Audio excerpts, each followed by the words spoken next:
Habiba रजी अल्लाह तआला अन्हा ने चादर इसके नीचे से खींच ली और अपने बाप से कहा, तुम इस चादर के लायक नहीं, क्योंकि इस चादर पर आप सल्लल्लाहु अलैहि वसल्लम बैठते हैं।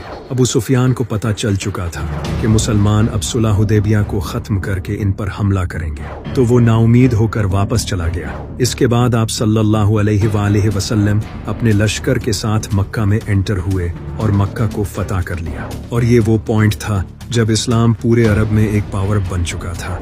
अल्लाह ने आप सल्लल्लाहु अलैहि वसल्लम को हुक्म दिया कि वो काफिरों को दो ऑप्शंस दें, एक या तो इस्लाम कबूल करें और दूसरा या फिर वो अरब को छोड़कर चले जाएं, वरना इन्हें कत्ल कर दिया जाएगा। अब अबू सुफियान के पास सिवाय इस्लाम कबूल करने के कोई और चारा नहीं था।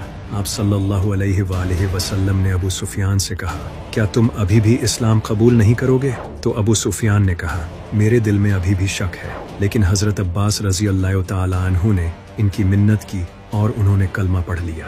अबू सुफियान और मुआविया के इस्लाम लाने के बाद मुसलमान इनसे बात नहीं करते थे और न ही इनके पास बैठना पसंद करते थे, क्योंकि ये सारी जिंदगी इस्लाम के दुश्मन रहे थे और अब मौत के डर से उन्होंने कलमा पढ़ लिया था।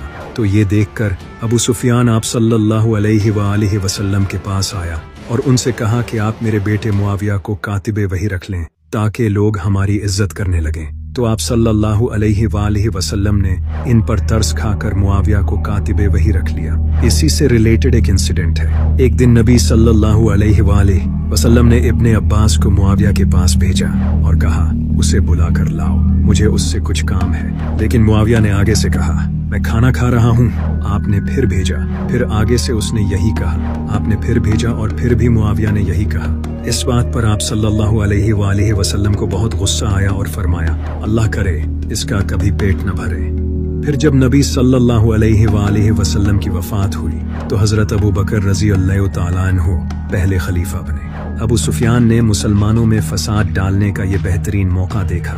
इसने इमाम अली अलैहिस्सलाम से कहा, ऐसा कैसे हो सकता है कि लोग तुम्हें छोड़कर किसी और को खलीफा बना दें, जबकि तुम खिलाफत के असल हकदार हो।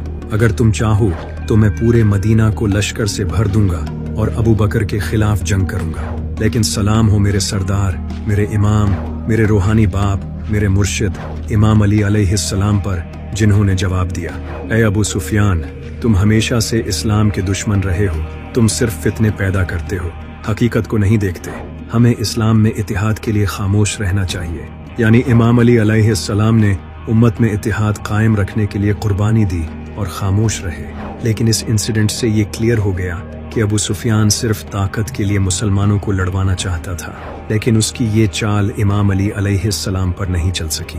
हजरत अबू बकर के बाद हजरत उमर रजी अल्लाह तआला अन्हु खलीफा बने। जब हजरत उमर खलीफा बने तो इनके दौर में इस्लाम एक सुपर पावर बन चुका था और रोमन और पर्शियन एम्पायर्स मुसलमानों के अंडर आ चुकी थी। हजरत उमर ने डिफरेंट शहरों में अपने गवर्नर अपॉइंट किए। इसी वक्त हजरत उमर ने सीरिया का गवर्नर यजीद बिन अबू सुफियान को बना दिया, जो मुआविया का भाई था।